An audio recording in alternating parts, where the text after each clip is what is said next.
నుండి ఇట్లా మోసం చేస్తే అసలు టోటల్ బీఆర్ఎస్ పార్టీకి అవినీతి మరకలు అంటడానికి టోటల్ కాళేశ్వరం ప్రాజెక్టులో అవినీతి అనకొండ అయినటువంటి హరీష్ రావు గారు వచ్చి పల్లికి తీసుకుంటే ఆయన ప్రెస్ మీట్ పెడతారు.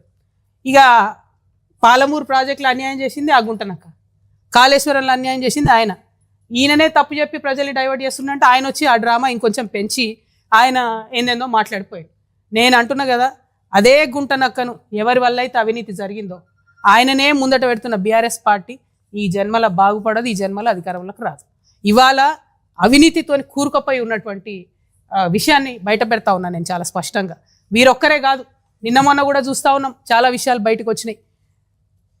కేటీఆర్ గారు వారి స్నేహితుడి కోసం పర్మిషన్ ఇవ్వడానికి మరి ఎన్ని రకాలుగా అదలా బదిలీ జరిగిందనేటటువంటిది అన్ని పత్రికలలో చాలా ప్రముఖంగా వచ్చింది. ఇన్ని రోజులు నేను చెప్పలే చాలా విషయాలు, ఇవాళ ఎందుకు చెప్తా ఉన్నా అంటే అన్న మాట్లాడుకుంటూ ఒక మాట చెప్పారు మా జనార్దన్ అన్న గారు, మేము పార్టీ పెట్టుకున్నాం, మమ్మల్ని మీరు పార్టీలోకి వెళ్ళి తీసేసి అవినీతి గురించి మాట్లాడినందుకు. నేను ఆగిపోలేదు కదా, నేను సాగాలి కదా, ప్రజల మధ్యలో ఉండాలనుకుంటున్నా. నేను నా పార్టీ పెట్టుకున్నాను, ఎలక్షన్ కమిషన్కి పోయినాను, నా పని నేను చేసుకుంటున్నా. సంవత్సరన్నర కాలంగా ఒక 6 నెలలు, ఫస్ట్ 6 నెలలు చెప్పాలి ప్రజలకు కాబట్టి మీ గురించి చెప్పి వదిలేసి తర్వాత నేను ప్రజా సమస్యలు మాట్లాడుకుంటూ వెళ్తున్నా. కానీ వాళ్ళు మాత్రం ఎలక్షన్ కమిషన్కి 1000 కంప్లైంట్స్. మరి భయం లేదన్నారు కదా, నేను పార్టీ పెట్టుకుంటే మీకు ఇబ్బంది లేదన్నారు కదా, మేము అడిగిన ప్రశ్నలకు ఇంతవరకు జవాబు చెప్తలేరు కదా, మరి ఎందుకు ఈ చాటుమాటు వెన్నుపాటు వ్యవహారాలు? ఎవరన్నా మీలాంటి పత్రికా మిత్రులు మా వార్త రాస్తే సిగ్గు లేకుండా గుంటనక్క ఫోన్ చేసి ఎందుకు వేస్తాను, ఎందుకు వేస్తున్నారు వార్తలు ఏకండి.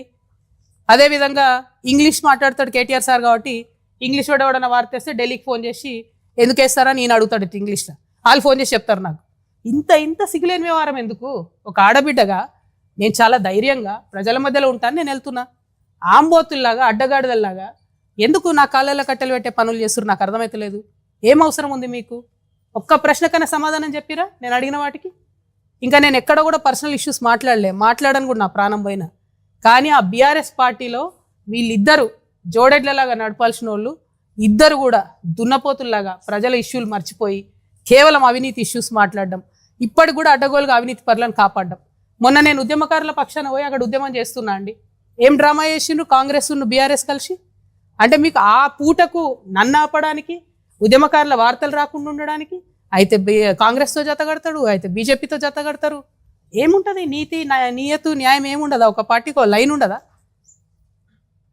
ఏంటది డైరెక్షన్ లెస్గా పోయి అక్కడ డ్రామా. ఆయన గుంటనక్క కింద పడ్డాడట, ఈయన పోయి ఆయనను పరామర్శించిండట.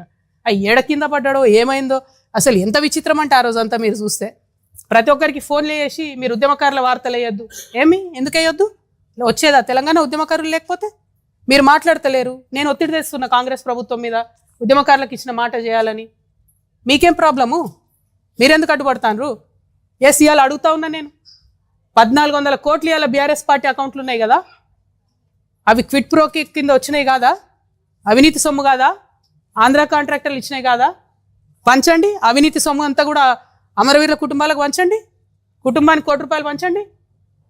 రండి, పంచిన తర్వాత అప్పుడు గ్రౌండ్లకు రండి, నాతో సమానంగా ప్రజల మధ్యలోకి వచ్చి నిలబడండి. ఇలా ఒంటరిగా నేను పోరాటం చేస్తుంటే మీరందరూ డబ్బులు పెట్టుకొని వచ్చినటువంటి అనేకమైనటువంటి అవినీతితో వచ్చినటువంటి అనేకమైన అంశాలను పెట్టుకొని నన్ను ఇబ్బంది పెడతారేంది? నిన్నగాక మొన్న కేటీఆర్ గారు ఒక పేపర్ కొన్నారు 128 కోట్లు, దాదాపుగా అంతే 188, 188 కోట్లతోని పయనీర్ అని ఇంగ్లీష్ పేపర్ కొన్నాడు ఆయన. అంటే ఇక తెలుగులో ఆడిన అబద్ధాలు జాడదు అన్నట్టు ఇప్పుడు ఇంగ్లీష్లో కూడా అబద్ధాలు ఆడతారు అన్నట్టు. I'm appealing to everybody, Pioneer paper is now been bought by BRS, so please don't trust that paper. Whatever comes in Pioneer is BRS's view. ఏంది ఇది? పత్రికలు కొంటాం, యూట్యూబ్ ఛానల్ కొంటాం.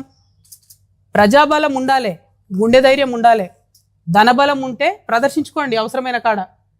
మొన్న వీడికి వస్తే కూడా ఫ్లైట్లో వచ్చిపోయారేమో కదా, హెలికాప్టర్లలో వచ్చిపోండి. మేము సామాన్యులం, మేము కార్లలో పోతున్నాం.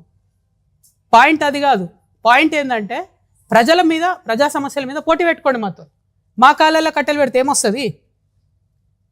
వెనకంగా పోయి ఎప్పటికన్నా మాతోనే వచ్చి చేరుతుంది. చెప్తా ఉన్నా ఇవాళ నా కంఠంలో ప్రాణం ఉన్నంత వరకు మళ్ళా బీఆర్ఎస్ పార్టీతో చేరేదే లేదు, జత కట్టేదే లేదు. ఎందుకు చెప్తున్నా అంటే బాధతో చెప్తున్నా. నేను మళ్ళీ చెప్తున్నా, పర్సనల్గా నేను ఎంత హ్యూమిలేషన్ గురైనా ఒక్క విషయం కూడా నేను బయట చెప్పలేదు, చెప్పాను. రాజకీయంగా డెఫినెట్గా చెప్పిన, ఇంకా చాలా చెప్తా. ఇలా పొద్దున్నే ఫీనిక్స్ ట్వీట్ చేసిన నేను, 80,000 కోట్ల తెలంగాణ ప్రజల ఆస్తుంది. ఎవడబ్బా సొమ్ము ఇచ్చింది? ఎవరు? హరీష్ రావు గారు, కేటీఆర్ గారు కాదా ఫీనిక్స్ అనే సంస్థను పెంచి పోషించింది, కాపాడింది? ఎక్కడోడు వాడు? తెలంగాణోడా, ఆంధ్రోడా? ఎందుకని పంచిపెడతారు మీరు? ఇప్పుడు దాన్ని అవినీతిని ఇప్పుడున్న గవర్నమెంట్ కంటిన్యూ చేస్తుంది కదా. మీరు తెరిస్తే కిటికీలు. జాతీయ పార్టీలకు ఏముంటుంది తెలంగాణ ఆంధ్ర ఫీలింగు? తెలంగాణ భూములు కాపాడుకోవాలని వాళ్ళకి ఎందుకు ఉంటుంది? వాళ్ళు వచ్చి డోర్లు తెరిచిరు ఇవాళ అవినీతికి. 33 లక్షల టన్నుల కలపండి కొడతాడు వాడు, ఫీనిక్స్ కంపెనీ వాడు. 10 కేసులు పెట్టింది ఫారెస్ట్ డిపార్ట్మెంట్. సింపుల్గా ఫైన్ కట్టి పక్కకి వెళ్ళిపోయాడు. కొట్టచ్చా? 33 లక్షల కలప హైదరాబాద్ నగరం నడిబొడ్డున ఎడ దొరుకుతుంది అంత గ్రీనరీ? ఇవ్వడానికి వీళ్ళకి లేదు. కేసు పెట్టిన ఫారెస్ట్ డిపార్ట్మెంట్ కూడా ఇంతవరకు కుయ్యి అంటలేదు, కై అంటలేదు. మేము మొదలుపెట్టాం. నేను చెప్తున్నా, భూ పోరాటం, భూదందా, భూ కబ్జా నేను ముందే చెప్పిన. 2014 నుంచి తెలంగాణ వచ్చినప్పటి నుంచి నేను అధికారంలోకి వచ్చేదాక అన్ని రివ్యూ చేస్తాం. కేసీఆర్ గారు గవర్నమెంట్ ఇచ్చింది రివ్యూ చేస్తాం, రేవంత్ రెడ్డి గారు గవర్నమెంట్ ఇచ్చిన భూములు కూడా రివ్యూ చేస్తాం. తెలంగాణ ప్రభుత్వ భూములు, తెలంగాణ ప్రజల భూములు, ధార్మిక సంస్థలకు సంబంధించిన భూములు, అప్పనంగా తింటున్నటువంటి భూములు అన్నీ కూడా కక్కిస్తాం చెప్తాను. ఒక్కరిని కూడా వదిలిపెట్టాం. మీ ఫ్రెండ్స్ కావచ్చు, మీకు ఎవరన్నా కావచ్చు, మీ బిజినెస్ పార్ట్నర్లు కావచ్చు. ప్రజల ఎజెండా లేదు, పని చేసుకునేటోళ్ళను అడ్డం పడాలా? ప్రజాస్వామ్యయుతంగా చేసుకుంటున్నా కదా నా పని నేను. ఏంటి ప్రాబ్లం మీకు? దమ్ముంటే డైరెక్ట్గా కొట్లాడండి, రోడ్డు మీదకి రండి, పంచిపెట్టండి 1400 కోట్లు. రండి రోడ్డు మీదకి నాతో పాటు, నిలుసుందాం, సమానంగా పోదాం.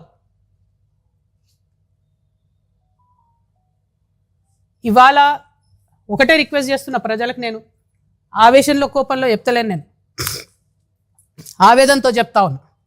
ఎందుకంటే తెలంగాణ ఉద్యమంలో అమరవీరులను ఈ భుజాల మీద మోసినాం మేము. సువర్ణ అనే పాప చచ్చిపోతే ఆ శవాల మీద పడి ఏడ్చినాం మేము. ఆనాటి నుండి ఈనాటి వరకు కూడా తెలంగాణ ఉద్యమకారుల పక్షానే నిలబడ్డానే. మీ అందరికీ తెలుసు, సింగరేణిలో కాంట్రాక్టర్లతో ఎవరు మాట్లాడుకున్నారో తెలుసు, కార్మికుల పక్షాన ఎవరు ఉన్నారో మీకు తెలుసు. దాస్తే దాగేటి విషయాలు కాదు ఇవి. ఎక్కడా ఆగవు అవినీతి చేస్తే. ఇవాళ రేపు ఉన్న సమాజంలో బోల్డ్ అని ఉంటాయి, ఒక్క నిమిషంలో బయటపడుతుంది. నాకు ఇంత గుండె ధైర్యం ఎందుకుంది, నిక్కచ్చిగా ఎందుకు మాట్లాడుతున్నా? నేను ఆ పార్టీలో ఉన్నప్పుడు కూడా నేను ఫైట్ చేసిన ఉద్యమకారుల కోసం. ఆ పార్టీలో ఉన్నప్పుడు కూడా తెలంగాణ వనరులు కాపాడడం కోసం ఫైట్ చేసిన. తెలంగాణ కాంట్రాక్టర్లకు ఇవ్వాలి, ఆంధ్ర కాంట్రాక్టర్లకు ఎందుకని ఫైట్ చేసిన? ఎందుకంటే తెలంగాణలో ఉన్న చిన్న చిన్న కాంట్రాక్టర్లు ఉద్యమాలు చేసే సందర్భంలో చాలా సంఘాలకు డబ్బులు ఇచ్చి తోలేదు వాళ్ళను. తెలంగాణలో ఉన్న చిన్న చిన్న బడ్జెట్ స్కూల్స్ బస్సులు ఇచ్చి తోలేదు వాళ్ళను ఉద్యమాలకు. నా నిజామాబాద్ జిల్లాలో నేను ఎంపీగా ఉన్న 10 ఏళ్లలో నారాయణను, చైతన్యను అడుగుపెట్టనియలే నిజామాబాద్ జిల్లాలో. నేను అంత కట్టరుగున్నా. నేను ఇలా అదే నారాయణకు, చైతన్యకు పాలు అమ్ముకుంటాడు హరీష్ రావు. మళ్ళీ డిమాండ్ చేస్తున్న ముఖ్యమంత్రి గారు, నేను పెద్ద పెద్ద స్కూల్స్ 500 జనాభా దాటితే విజయ డైరీ పాలే కొనాలా.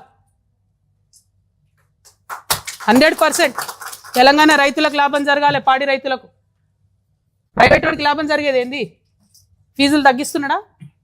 ఫీజుల నియంత్రణ కోసం చట్టాలు తేవాలంటే వీరు చేసిండ్రా? రిక్వెస్ట్ ఒకటే నేను ప్రజలందరితో కూడా, దయచేసి అల్టిమేట్గా రాజకీయంగా